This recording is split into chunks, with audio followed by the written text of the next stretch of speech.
Warisan miliaran. Tapi syaratnya harus nikah dengan orang Indonesia. Cinta atau uang? Anastasia duduk di kursi kayu di ruang tamu apartemen kecilnya di Moskow. Musim dingin sudah hampir selesai, tapi hawa dingin masih menusuk tulang.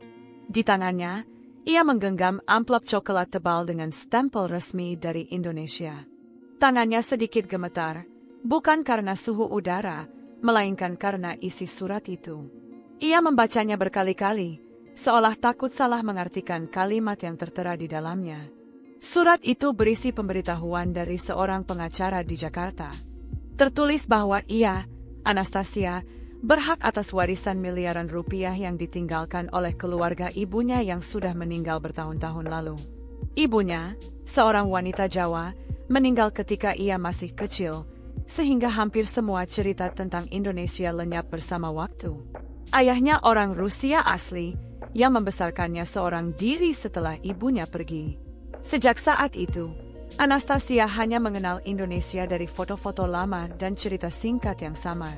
Namun warisan itu datang dengan syarat yang mengejutkan. Untuk mendapatkannya, ia harus menikah dengan pria Indonesia dan benar-benar membuktikan bahwa ia bisa menghargai budaya serta tanah leluhur ibunya. Syarat yang terdengar aneh sekaligus tidak masuk akal, tetapi tercatat jelas dalam dokumen hukum yang sah. Ia menarik napas panjang. Warisan sebesar itu bukan hanya sekadar angka. Uang itu bisa mengubah hidupnya, membantunya keluar dari kehidupan serba pas-pasan di Rusia. Anastasia selama ini bekerja sebagai pramusaji di sebuah kafe kecil. Penghasilannya cukup untuk bertahan, tapi jauh dari kata sejahtera. Dengan warisan itu, ia bisa membuka usaha sendiri, membangun kehidupan yang lebih layak, bahkan mungkin membantu ayahnya yang kini sudah renta. Namun syarat itu membuatnya bimbang. Menikah bukan hal kecil, apalagi dengan pria dari negara yang bahkan belum pernah ia tinggali. Tapi di sisi lain, ada rasa penasaran yang terus mengganggu. Bagaimana sebenarnya Indonesia? Apakah benar orang-orangnya ramah, seperti yang sering ia dengar? Apakah masih ada jejak ibunya di sana yang bisa ia temukan kembali? Hari-hari berikutnya ia habiskan dengan menimbang keputusan. Malam-malamnya ia terjaga, memandangi foto lama ibunya yang tersisa. Dalam foto itu, ibunya mengenakan kebaya sederhana, tersenyum hangat sambil menggendong dirinya kecil. Foto itu menjadi satu-satunya harta berharga yang ia punya, pengingat bahwa separuh darahnya mengalir dari tanah jauh di Asia Tenggara. Akhirnya, setelah seminggu penuh kebimbangan, Anastasia memutuskan berangkat. Ia menjual beberapa barang pribadinya, menabung dari gaji yang pas-pasan, dan dengan sedikit bantuan pinjaman dari seorang teman, ia membeli tiket pesawat menuju Jakarta. Perasaan takut dan gugup bercampur dengan rasa penasaran saat ia menyiapkan koper. Ketika pesawat mendarat di Bandara Soekarno-Hatta, udara hangat langsung menyambutnya. Berbeda sekali dengan dingin Moskow yang menusuk, Jakarta terasa lembab, penuh aroma asing, dan ramai luar biasa. Dari balik jendela taksi, ia melihat jalanan padat dengan kendaraan, orang-orang berjalan terburu-buru, dan pedagang kaki lima yang menjajakan dagangan di pinggir jalan. Semua terasa kacau tapi hidup. Hari pertama di Jakarta, ia tinggal di penginapan sederhana yang disediakan pengacara keluarga. Lelaki paruh baya bernama Pak Surya, pengacara itu, menyambutnya dengan sopan. Dari beliaulah Anastasia mendengar lebih jelas tentang warisan itu. Menurut penjelasan Pak Surya, syarat menikah dengan orang Indonesia bukan sekadar aturan aneh, melainkan pesan terakhir dari keluarga ibunya. Mereka ingin Anastasia benar-benar mengenal Indonesia, bukan hanya sebagai negara asal ibunya, tapi juga sebagai rumah barunya. Malam itu, Anastasia termenung di kamar hotel sederhana. Suara azan dari masjid terdekat terdengar, bercampur dengan hiruk-pikuk jalanan. Semua terasa asing, tapi entah kenapa, ada kehangatan yang sulit ia jelaskan. Ia mulai merasa bahwa mungkin keputusan datang ke sini bukanlah kesalahan. Hari-hari berikutnya, ia memutuskan untuk tidak terburu-buru. Sebelum memikirkan tentang menikah, ia ingin mengenal Indonesia lebih dekat. Ia berkeliling ke berbagai kota. Di Yogyakarta, ia melihat keraton, mencicipi gudeg manis yang asing di lidahnya, dan bertemu keluarga kecil yang menawarinya makan meski baru bertemu. Di Bali, ia menyaksikan tarian tradisional, laut biru, dan senyum hangat para penduduk lokal. Di Papua, ia terkagum dengan alam yang begitu murni dan orang-orang yang tetap ramah meski hidup sederhana. Setiap tempat meninggalkan kesan mendalam.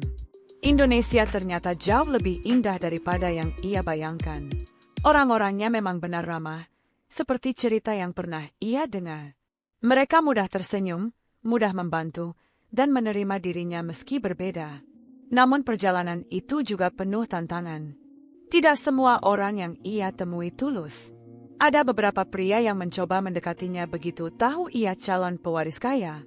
Ada yang berpura-pura ramah, ada yang terang-terangan menunjukkan niatnya. Anastasia mulai belajar membedakan mana ketulusan, mana kepura-puraan. Kadang ia merasa lelah, seolah-olah semua orang hanya melihatnya sebagai jalan menuju harta, bukan sebagai seorang perempuan biasa. Suatu sore, setelah perjalanan panjang dari Yogyakarta, ia tiba di Solo. Kota itu terasa berbeda. Lebih tenang dibanding Jakarta, lebih sederhana dibanding Bali, tapi tetap hidup dengan caranya sendiri.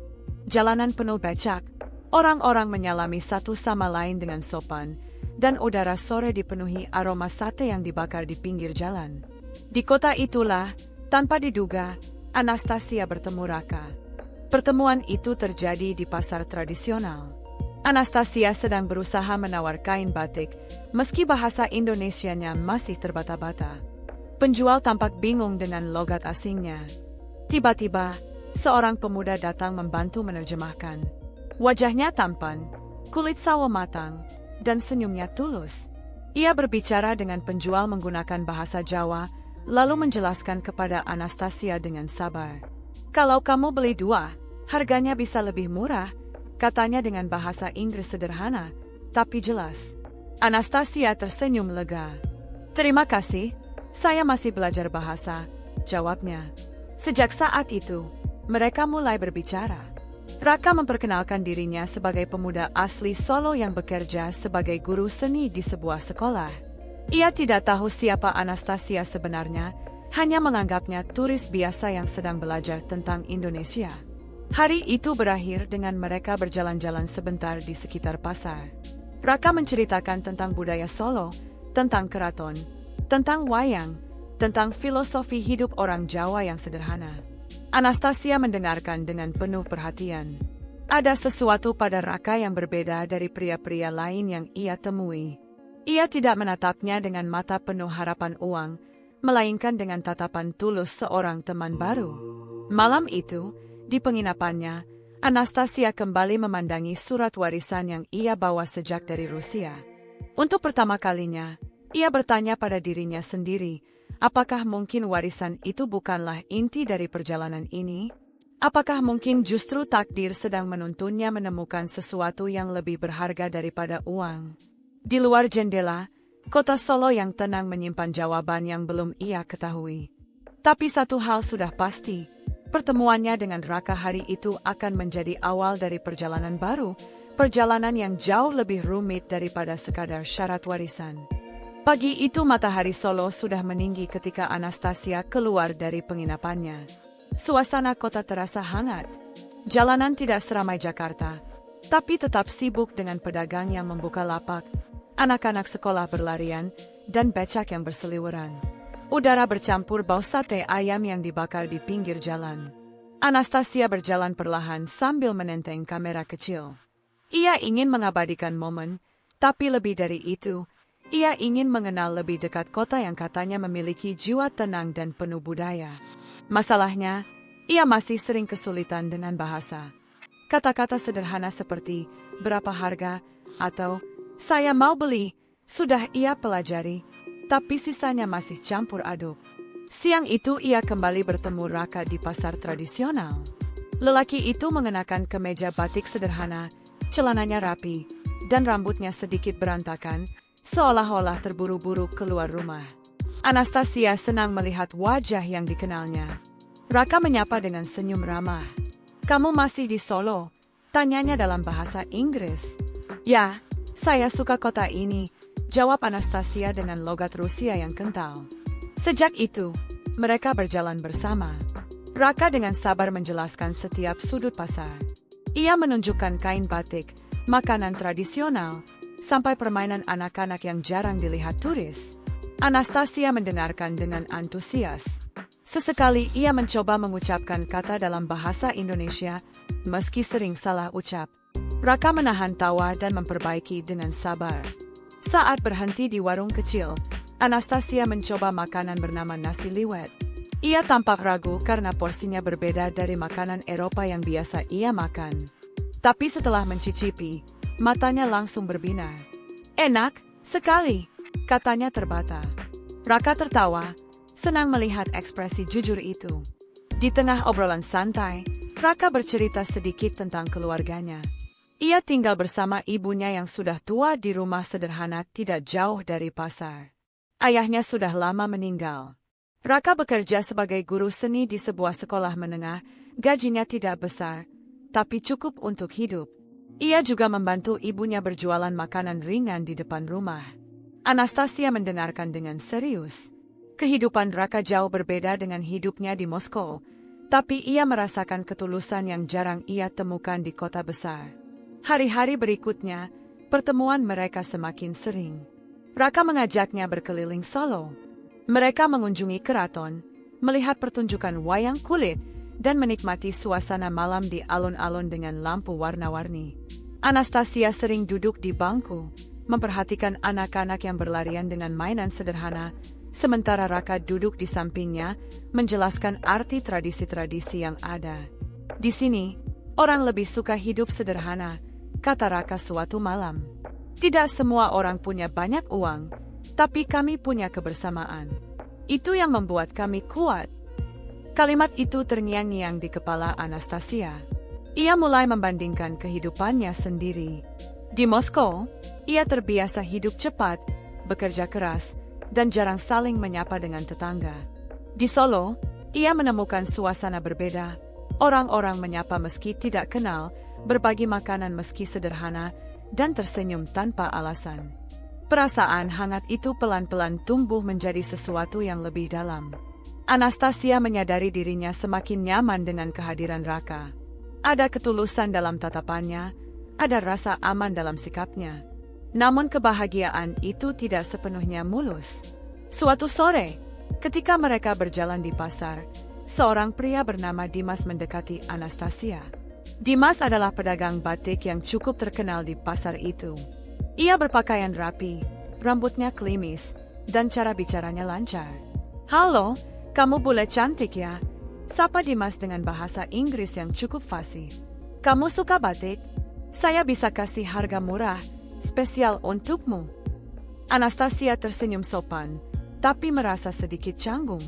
Raka berdiri di samping, wajahnya berubah serius. Ia tahu siapa Dimas. Lelaki itu terkenal pandai merayu perempuan, apalagi turis asing. Dimas tidak berhenti bicara. Ia menawarkan untuk mengantar Anastasia ke tempat batik terbaik di kota, bahkan menawarinya makan malam. Anastasia mencoba menolak dengan halus, tapi Dimas tetap memaksa dengan alasan ingin membantu. Raka akhirnya menengahi. "Terima kasih, Mas Dimas. Tapi saya sudah janji menemani dia," katanya tegas. Dimas tersenyum miring. "Oh, jadi kamu yang jadi pemandunya? Hati-hati, bule cantik seperti ini banyak yang suka. Jangan sampai direbut orang lain." Kalimat itu membuat Anastasia bingung. Ia menatap Raka, lalu menunduk. Raka hanya menarik napas panjang dan mengajak Anastasia pergi tanpa menanggapi lebih lanjut. Sepanjang jalan, suasana agak canggung. Anastasia mencoba membuka obrolan. "Kamu tidak suka dia?" tanyanya hati-hati. Raka menoleh sekilas, lalu menggeleng. "Bukan begitu. Saya hanya tidak ingin kamu salah pilih teman di sini. Tidak semua orang tulus." Anastasia terdiam. Kata-kata itu membuatnya berpikir. Sejak datang ke Indonesia, ia memang sering bertemu orang yang mendekatinya dengan alasan yang tidak jelas. Ada yang sekadar ingin foto bersama, ada yang tiba-tiba mengajaknya jalan. Ia mulai mengerti maksud Raka. Malam itu di penginapan, Anastasia kembali memikirkan warisan miliarannya menjadi alasan awal kedatangannya. Seandainya orang-orang tahu ia calon pewaris kaya, mungkin akan lebih banyak lagi yang mendekatinya seperti Dimas. Ia mulai merasa takut, bagaimana jika Raka juga suatu hari hanya melihat dirinya karena uang. Namun sejauh ini, Raka tidak pernah menunjukkan tanda-tanda itu. Justru ia lebih sering berbicara tentang budaya, keluarga, dan kehidupan sederhana. Hari-hari terus berjalan. Anastasia semakin sering datang ke rumah Raka. Ia bertemu dengan ibu Raka, seorang wanita tua yang ramah. Meski bahasa mereka sulit dipahami, ibu Raka menyambutnya dengan senyum hangat. Ia bahkan memasakkan makanan sederhana untuk Anastasia.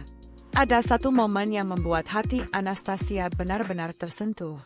Suatu sore, listrik rumah Raka padam. Mereka duduk di teras dengan lampu minyak kecil. Ibu Raka bercerita dengan bahasa Jawa, dan Raka menerjemahkan. Ibu berkata bahwa dalam hidup, kekayaan bukanlah hal terpenting. Yang terpenting adalah keluarga, cinta, dan hati yang ikhlas. Anastasia mendengarkan dengan mata berkaca-kaca. Kata-kata itu seolah menampar dirinya.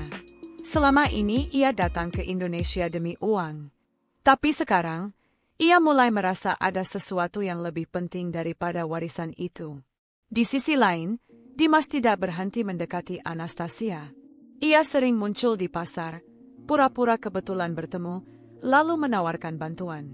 Sesekali ia menyinggung tentang masa depan Anastasia di Indonesia. Dimas tampak tahu sesuatu yang lebih dari sekadar turis biasa. Hal itu membuat Anastasia gelisah. Ia mulai khawatir rahasia tentang warisan akan terbongkar. Jika itu terjadi, ia takut Raka akan kecewa dan menjauhinya. Bab ini berakhir dengan kegelisahan di hati Anastasia. Di satu sisi, ia menemukan kenyamanan baru bersama Raka dan keluarganya. Di sisi lain, bayang-bayang rahasia dan kehadiran Dimas mulai mengancam kebahagiaannya. Di malam sunyi, Anastasia duduk di ranjang penginapan, menatap surat warisan yang masih ia simpan rapi. Tangannya bergetar ketika menyentuh kertas itu. Apakah aku datang ke sini untuk uang, atau untuk cinta? Bisiknya pada diri sendiri. Anastasia mulai terbiasa dengan kehidupannya di Solo. Hari-harinya tidak lagi terasa asing seperti pertama kali ia menginjakan kaki di kota itu. Walaupun masih ada kesulitan dalam berkomunikasi, ia menemukan banyak orang yang mau membantunya dengan sabar. Senyum dan keramahan warga Solo membuatnya merasa diterima. Setiap pagi, ia sering keluar dari penginapan sederhana tempat ia tinggal. Bangunan itu tidak mewah, hanya sebuah homestay kecil dekat pasar tradisional, tapi suasananya hangat. Pemilik homestay, seorang ibu paruh baya, selalu menyiapkan teh hangat dan pisang goreng di meja. Anastasia yang belum terbiasa sarapan berat, mulai menyukai kebiasaan itu. Raka kadang muncul pagi-pagi, menawarkan untuk menemaninya berkeliling. Anastasia sebenarnya bisa pergi sendiri, tapi kehadiran Raka membuat segalanya terasa lebih mudah. Dia tidak pernah memaksa, hanya memberi pilihan. Dan entah mengapa, Anastasia merasa aman bila ada dia di sekitar. Suatu pagi, Raka datang dengan motornya. Ia mengajak Anastasia ke sebuah pasar tradisional. Kamu harus lihat ini. Pasarnya ramai sekali dan banyak makanan khas Solo, katanya dengan semangat. Anastasia setuju. Dengan helm yang sedikit kebesaran di kepalanya, ia naik ke boncengan motor Raka. Perjalanan singkat itu penuh tawa kecil, karena ia beberapa kali berteriak ketika motor melaju lebih cepat dari yang ia bayangkan. Raka tertawa menenangkan. Tenang saja. Aku hati-hati. Sesampainya di pasar, suasana ramai langsung menyambut. Bau bumbu, sayuran segar, dan jajanan khas bercampur jadi satu. Anastasia terpesona. Ia melihat pedagang batik, kerajinan tangan, dan makanan tradisional yang tidak pernah ia lihat sebelumnya. Raka menjelaskan satu persatu. This is serabi Solo, katanya sambil membeli beberapa kue kecil dari penjual tua. Anastasia mencicipinya, matanya langsung berbinar. Enak sekali, katanya dengan logat lucunya. Penjual tersenyum senang melihat reaksinya. Mereka berjalan lebih jauh, berhenti di lapak batik. Raka memperhatikan bagaimana Anastasia dengan teliti menyentuh kain batik yang berwarna-warni. "Beautiful," katanya pelan. Penjual batik tersenyum bangga. Raka lalu menawarkan untuk membelikannya sehelai kain. Anastasia sempat menolak, tapi akhirnya menerima dengan rasa terharu. Hari itu, mereka menghabiskan waktu lebih lama dari yang direncanakan. Mereka duduk di warung kecil, makan nasi liwet dengan piring anyaman bambu. Anastasia tampak menikmati pengalaman itu, walau awalnya agak kaget makan hanya dengan tangan. Raka sabar mengajarinya, dan keduanya tertawa bersama ketika Anastasia salah menaruh sambal terlalu banyak hingga kepedasan. Di tengah tawa itu, ada momen singkat ketika mereka saling menatap lebih lama dari biasanya. Anastasia merasakan sesuatu yang berbeda, meski ia belum mau mengakuinya. Raka pun merasakan hal yang sama, tapi ia memilih diam. Malamnya, ketika kembali ke penginapan, Anastasia duduk sendirian di balkon kecil. Ia menatap kain batik yang dibelikan Raka siang tadi. Ada rasa hangat di dadanya. Dia ingat alasan awal mengapa ia datang ke Indonesia, warisan. Namun sekarang, ada alasan lain yang membuatnya betah. Hari-hari berikutnya, kedekatan mereka semakin terasa. Raka mulai sering menemaninya bukan hanya untuk urusan jalan-jalan, tapi juga untuk hal-hal kecil seperti membantu berbelanja kebutuhan sehari-hari atau sekadar menemani makan malam. Suatu sore, mereka pergi ke sebuah desa wisata di pinggiran Solo. Desa itu terkenal karena gamelan dan wayangnya. Anastasia tampak kagum melihat anak-anak desa belajar memainkan gamelan dengan serius. Ia duduk di samping Raka, mendengarkan alunan musik yang menenangkan. Di sini, musik bukan hanya hiburan. Ini bagian dari budaya, kata Raka. Anastasia mengangguk. "I like it, very cheerful," jawabnya. Ada keheningan yang nyaman di antara mereka. Hanya suara gamelan yang terdengar. Anastasia merasa damai, sesuatu yang sulit ia rasakan di Rusia dengan segala kesibukan dan tekanan keluarganya. Namun, kebahagiaan itu tidak bertahan lama. Malam itu, Anastasia menerima telepon dari keluarganya di Rusia. Suara pamannya terdengar tegas, hampir dingin. Ia menanyakan perkembangan rencana pernikahan yang menjadi syarat warisan. "Apakah kamu sudah menemukan calonmu di Indonesia?" tanya sang paman dengan nada mendesak. Anastasia terdiam, hatinya gelisah. Ia memikirkan Raka, tapi ia tidak yakin apakah perasaan ini nyata atau hanya karena situasi.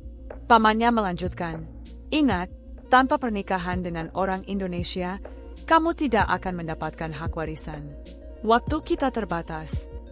Telepon itu membuat hati Anastasia kacau. Malam itu ia tidak bisa tidur. Raka yang kebetulan lewat di depan balkon melihat wajah Anastasia murung. Ia hanya bisa menatap dari jauh, tidak berani bertanya. Keesokan harinya, Raka mengajak Anastasia ke sebuah acara budaya di keraton. Anastasia berusaha tersenyum, tapi Raka bisa merasakan ada yang berbeda. Saat duduk di pelataran keraton menyaksikan tari tradisional, Anastasia akhirnya bertanya pelan, "Raka, what do you think about mariage?" Raka terkejut, tidak menyangka pertanyaan itu muncul. Ia terdiam beberapa detik sebelum menjawab hati-hati, "Pernikahan? Menurutku itu bukan sekadar kewajiban, itu tentang cinta dan komitmen." Jawaban itu membuat Anastasia makin bingung. Ia tahu warisan hanya bisa ia dapatkan jika ia menikah dengan orang Indonesia. Tapi jika itu bersama Raka, apakah benar ia melakukannya demi cinta atau hanya demi uang? Kebingungan itu semakin besar. Malamnya, ia kembali memandang kain batik pemberian Raka. Matanya berkaca-kaca. Ia mulai sadar bahwa perasaannya kepada Raka tumbuh semakin kuat. Tapi bayangan pamannya, syarat warisan, dan tekanan keluarga terus menghantui pikirannya.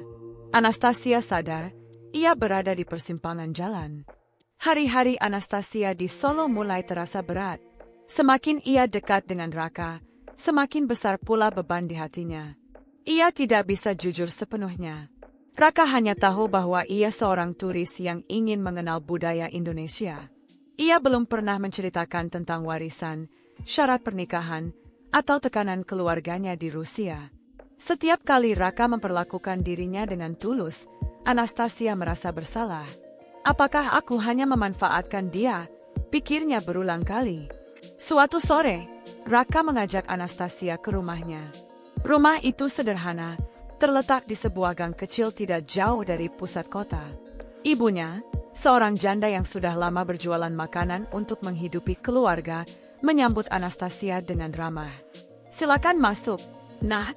Maaf, rumah kami sederhana," kata sang ibu dengan senyum hangat. Anastasia tersentuh. Ia merasa benar-benar diterima seperti keluarga sendiri. Raka memperkenalkan adik perempuannya yang masih sekolah. Gadis itu malu-malu, tapi jelas terlihat senang menyambut tamu asing.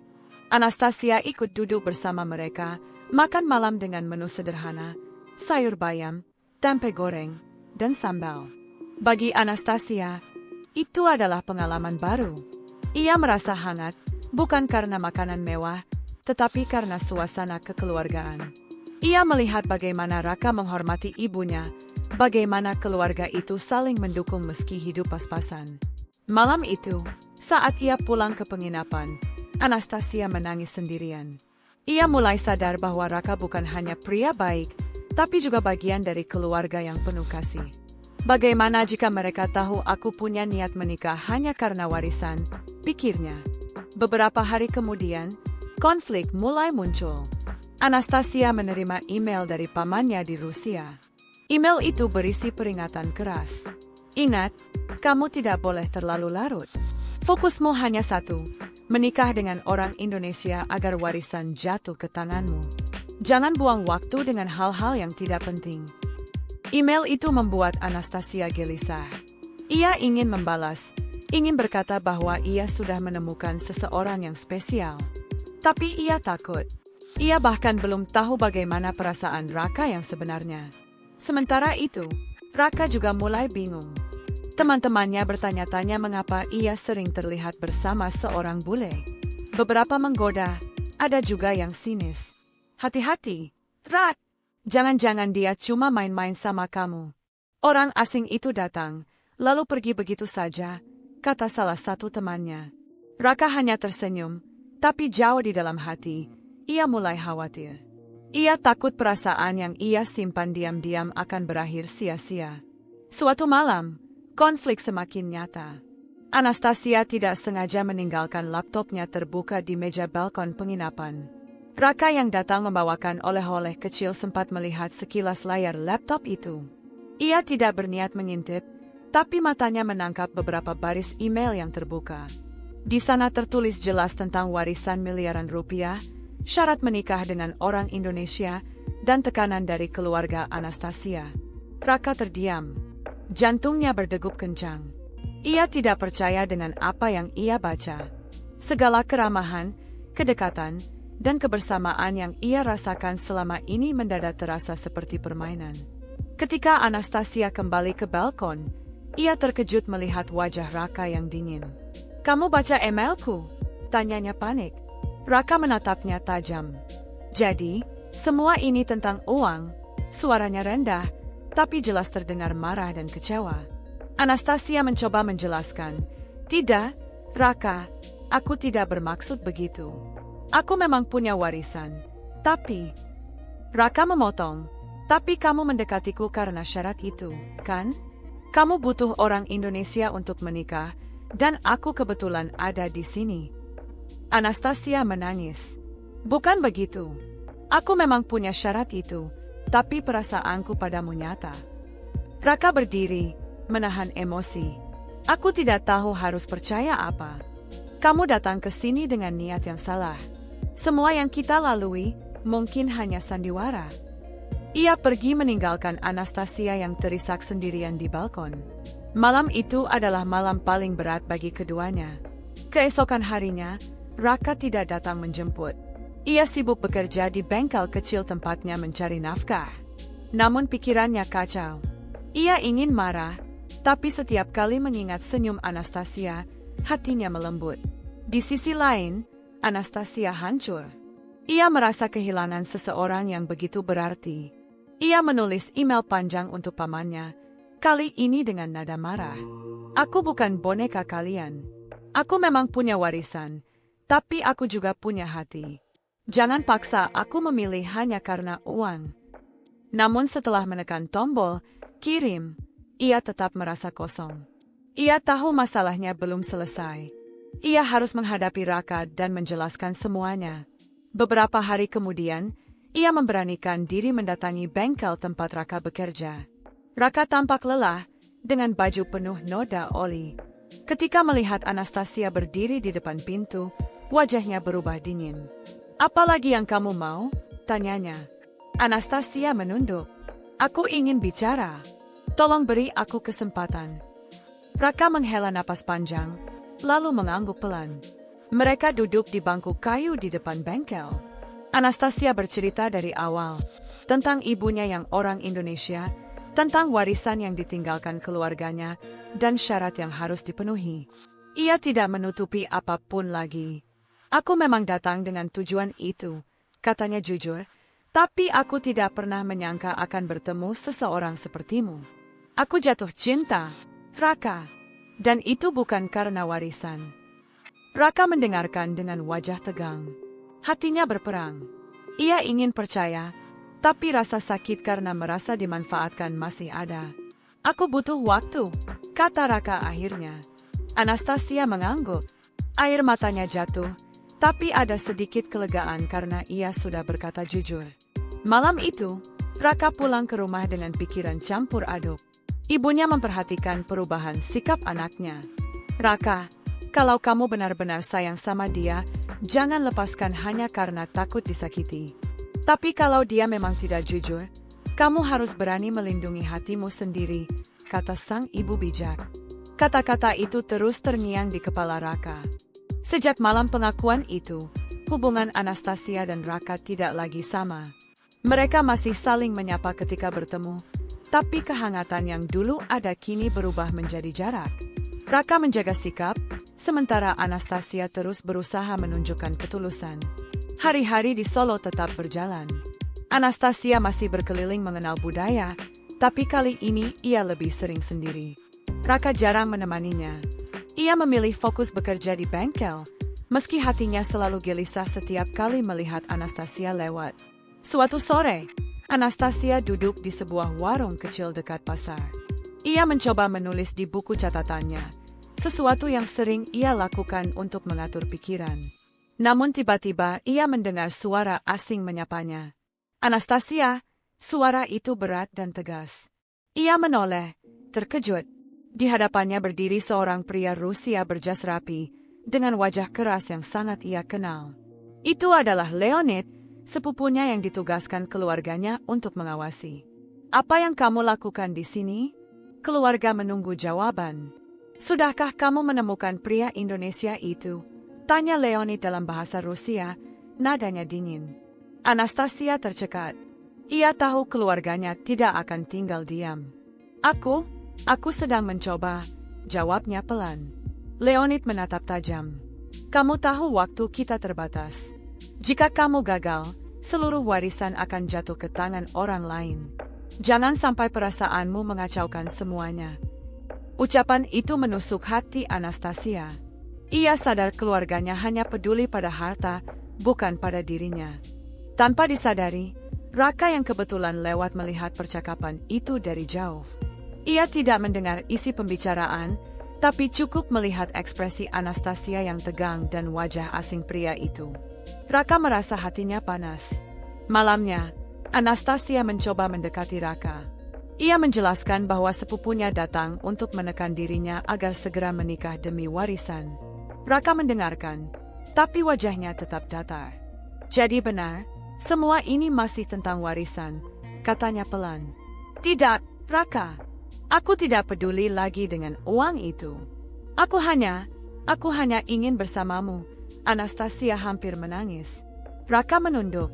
Hatinya ingin percaya, tapi ia merasa lelah. "Aku takut, Anastasia. Aku takut aku hanya jadi bagian dari rencana keluargamu. Aku ini orang biasa, tidak punya apa-apa. Bagaimana aku bisa yakin kalau kamu memilihku bukan karena syarat itu?" Anastasia terdiam. Ia tahu sulit meyakinkan Raka. Tapi ia juga tidak bisa memaksanya. Hari-hari berikutnya semakin berat. Leonid mulai muncul lebih sering, bahkan mendatangi penginapan Anastasia untuk mendesaknya membuat keputusan. Jika kamu tidak segera menikah, keluarga akan menganggapmu gagal. Jangan kecewakan nama baik kita, katanya tegas. Anastasia mulai tertekan. Ia tidak bisa lari dari bayang-bayang keluarganya. Sementara itu, Raka menghadapi masalah sendiri. Bengkel tempat ia bekerja terancam tutup karena pemiliknya bangkrut. Ia bingung harus mencari pekerjaan lain untuk membantu keluarganya. Dalam kondisi itu, ia semakin merasa tidak pantas mendampingi Anastasia. Suatu malam, ketika Raka duduk sendirian di bengkel yang hampir kosong, ibunya datang membawakan makanan. Sang ibu duduk di sampingnya, menepuk bahunya.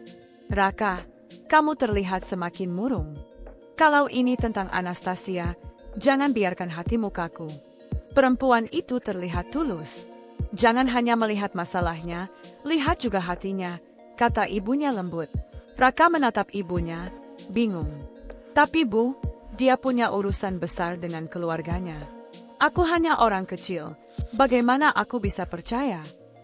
Ibunya tersenyum tipis. Kadang, cinta justru lahir di tengah kesulitan. Kalau kamu benar-benar sayang, kamu harus berani berjuang. Jangan menyerah hanya karena takut. Kata-kata itu membuat hati Raka goyah. Ia mulai mempertimbangkan kembali.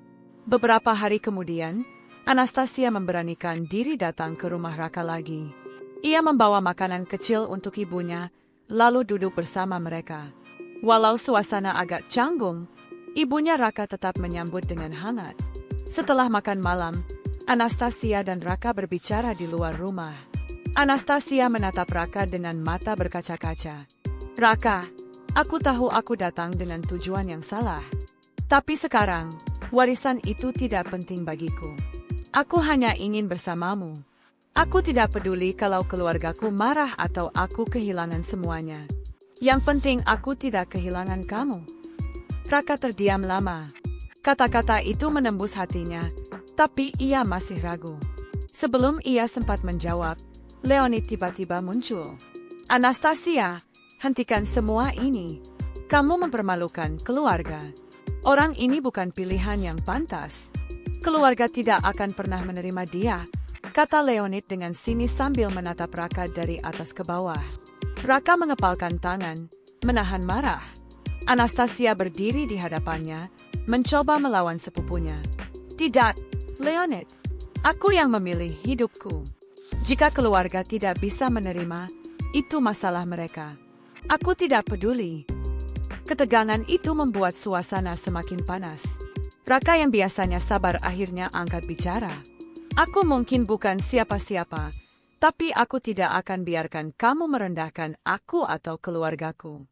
Kalau Anastasia memang memilihku, itu karena hatinya, bukan karena harta. Leonid mendengus. Kita lihat saja berapa lama dia bisa bertahan tanpa uang. Aku akan memberi waktu seminggu. Jika dalam seminggu dia tidak membuat keputusan, keluargamu akan mencoret namamu dari warisan selamanya. Setelah berkata begitu, Leonid pergi meninggalkan mereka. Anastasia menangis, menutup wajahnya dengan kedua tangan.